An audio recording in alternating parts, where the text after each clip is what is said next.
नमस्कार। हमारा आज का विषय है काली कमाई एवं भ्रष्टाचार। इसके कई पर्यायवाची शब्द हैं। आप इसे रिश्वत भी कह सकते हैं, घूस, कमीशन, ऊपरी इनकम, कुछ भी आप कह सकते हैं। तो ये काली कमाई, काला धन, भ्रष्टाचार या रिश्वत, कमीशन, इन सब के कुंडली में योग क्या हैं, हम इस पर चर्चा करेंगे। हमारी कुंडली में लग्न, लग्नेश, दशम, दशमेश और गुरु, ये तीन ऐसे ग्रह हैं जो शुभता के, नैतिकता के प्रतीक हैं। तो यदि लग्न, लग्नेश, दशम, दशमेश, गुरु, ये तीनों यदि पाप प्रभाव में हैं, क्रूर ग्रहों के प्रभाव में हैं, तो व्यक्ति भ्रष्ट हो सकता है। यह एक संभावना है, लेकिन अन्य योग भी होने चाहिए। तो ऊपरी इनकम के लिए सबसे पहली जरूरी जो शर्त है वो ये है कि लग्न, लग्नेश, दशम, दशमेश और गुरु, इन पर कुछ न कुछ पाप प्रभाव या क्रूर प्रभाव होना चाहिए। दूसरा, चतुर्थ भाव और चतुर्थेश। चतुर्थ भाव हमारे मन का भाव है, तो चतुर्थ भाव और चतुर्थेश पर भी क्रूर प्रभाव या पापी ग्रहों का यदि प्रभाव है तो संभावना है कि व्यक्ति नैतिकता से भटक जाएगा। इसके बाद चंद्रमा। चंद्रमा मन का कारक है।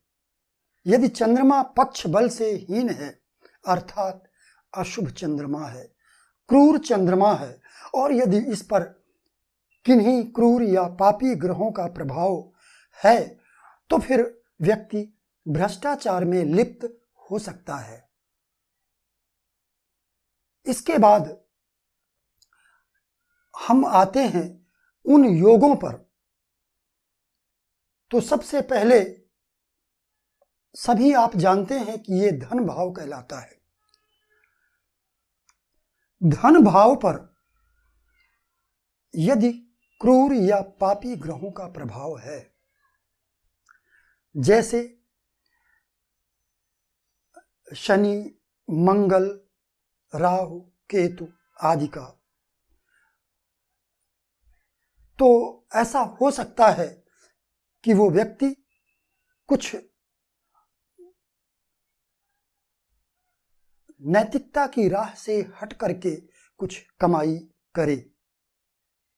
यदि द्वितीय भाव का स्वामी द्वितीय भाव में ही स्थित हो और उसके साथ केतु स्थित हो या राहु स्थित हो या शनि स्थित हो या वक्री बुध स्थित हो या नीच गुरु स्थित हो, तो ऐसा व्यक्ति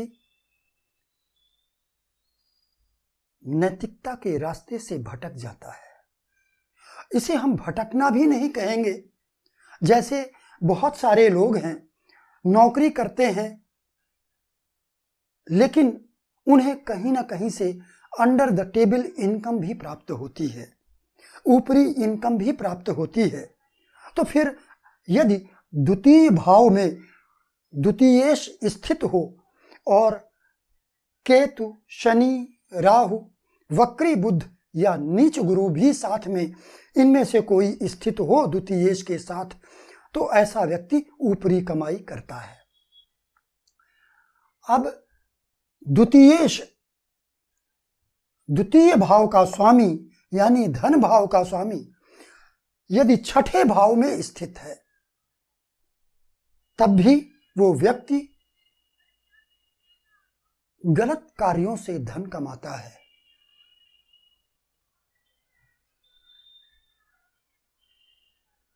द्वितीयेश यदि अष्टम भाव में स्थित होगा तो यदि द्वितीयेश बलवान है, शुभ है या इस पर शुभ ग्रहों की दृष्टि है तो ऐसे व्यक्ति को उत्तराधिकार में पैतृक संपत्ति की प्राप्त तो होती ही है, गुप्त संपत्ति भी प्राप्त होती है। लेकिन यदि कोई क्रूर प्रभाव पड़ गया तो ऐसा व्यक्ति फिर उसे ऊपरी कमाई भी होती है, अंडर द टेबल इनकम भी होती है। द्वितीय भाव का स्वामी यदि दशम भाव में है और द्वितीयेश पर दशम भाव पर यदि क्रूर एवं पापी ग्रहों का प्रभाव पड़ रहा है तब भी व्यक्ति अनैतिक मार्ग से धन कमाता है। यही स्थिति तब भी होगी जब दशमेश धन भाव में स्थित हो और इसके साथ क्रूर या पापी ग्रह भी साथ में स्थित हों, तब भी वो व्यक्ति अनैतिक मार्ग से धन कमाता है। इसी तरह अष्टमेश भी यदि धन भाव में स्थित होगा तब भी यही परिणाम मिलेंगे। अष्टम भाव गुप्त धन का भाव है,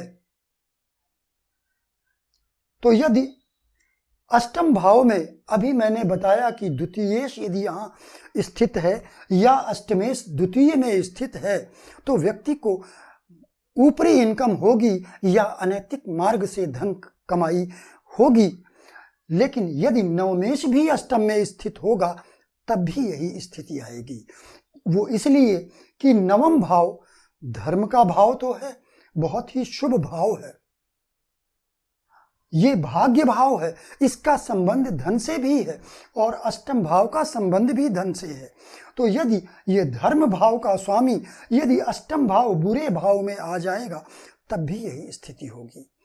दशम भाव का स्वामी यदि अष्टम भाव में स्थित होगा तब भी वो व्यक्ति अनैतिक मार्ग से धन कमाएगा या उसकी ऊपरी इनकम होगी या गुप्त धन की प्राप्ति होगी, क्योंकि दशम भाव हमारे कर्मों का भाव है। यदि कर्म भाव का स्वामी गुप्त धन के भाव में आ जाएगा तो निश्चित रूप से उसे गुप्त धन की प्राप्ति होगी। द्वादश भाव का स्वामी भी यदि अष्टम भाव में होगा तब भी उसे गुप्त धन की प्राप्ति होगी या ऊपरी इनकम होगी। अब द्वादश भाव का स्वामी क्यों?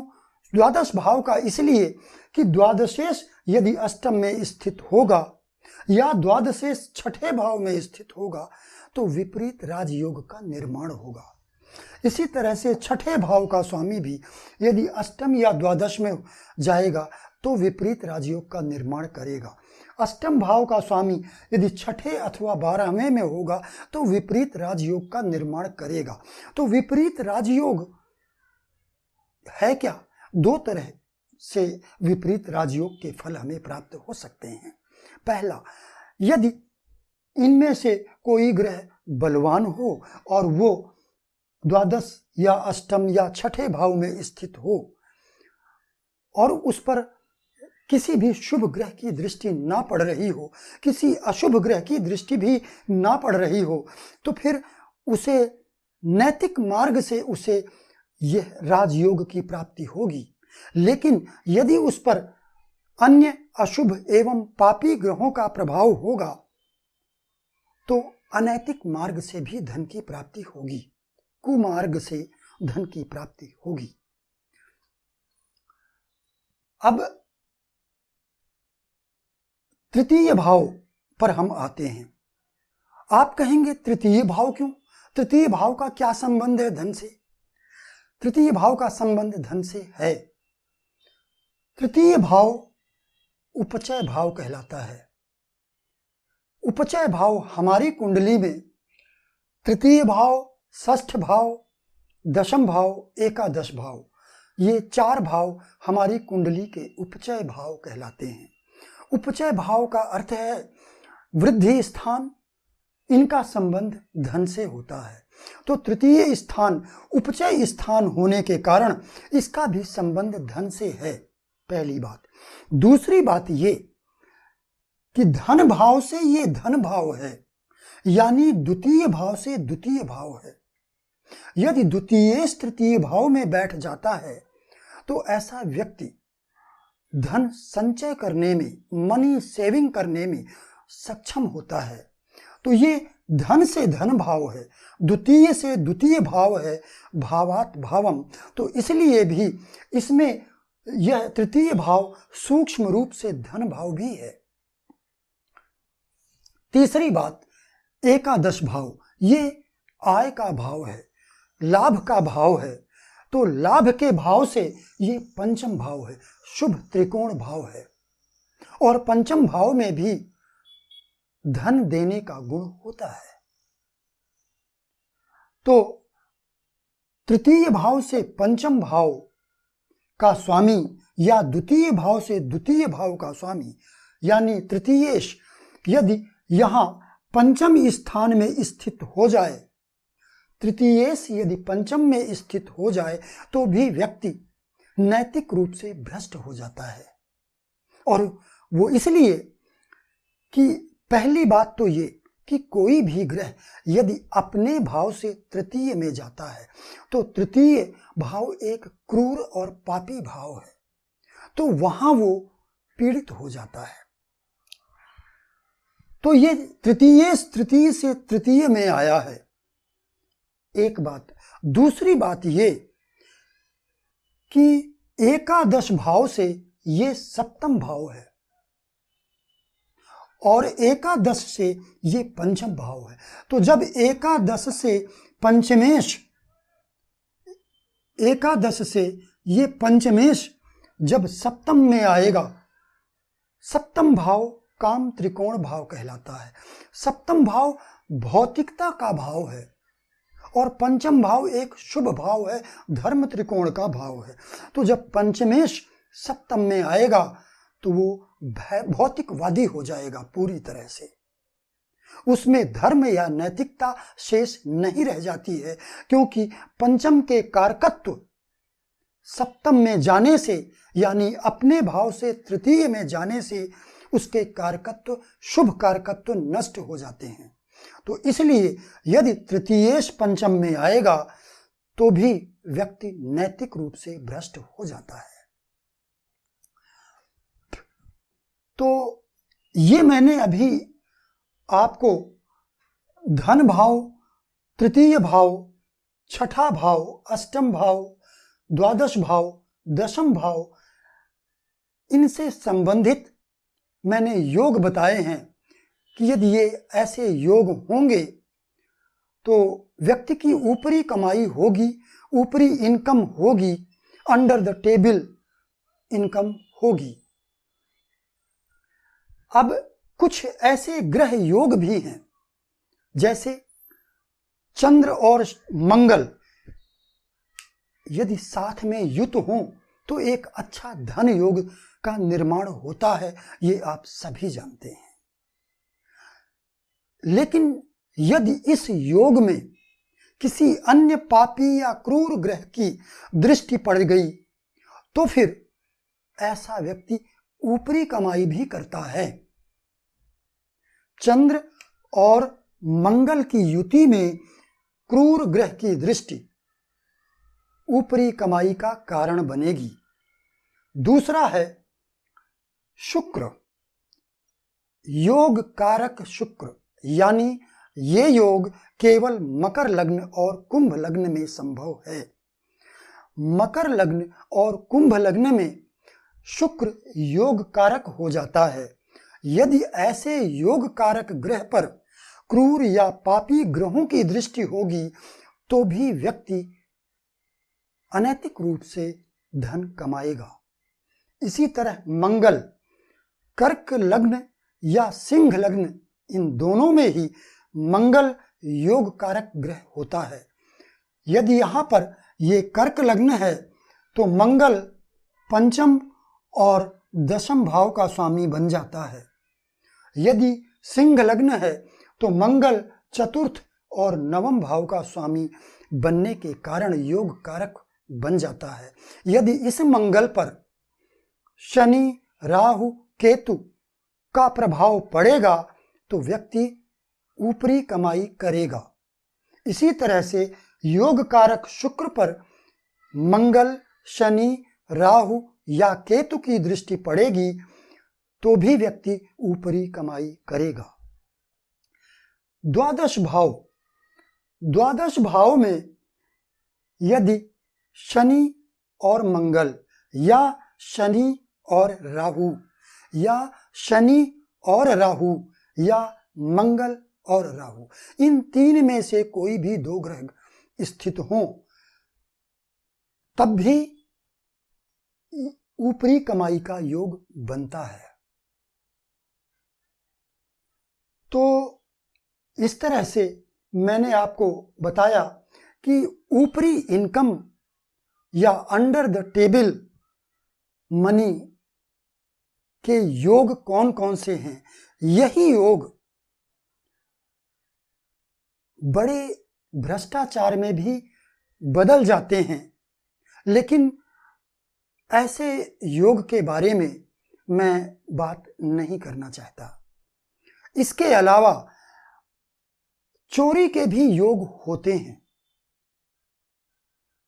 कि व्यक्ति, कुछ ऐसे योग होते हैं कि व्यक्ति चोरी करता है, जहां भी जाएगा वहीं चोरी करता है, लेकिन इन्हीं जैसे वो भी हैं, वो योग भी ऐसे ही हैं, लेकिन मैं उनके बारे में बात नहीं करना चाहता।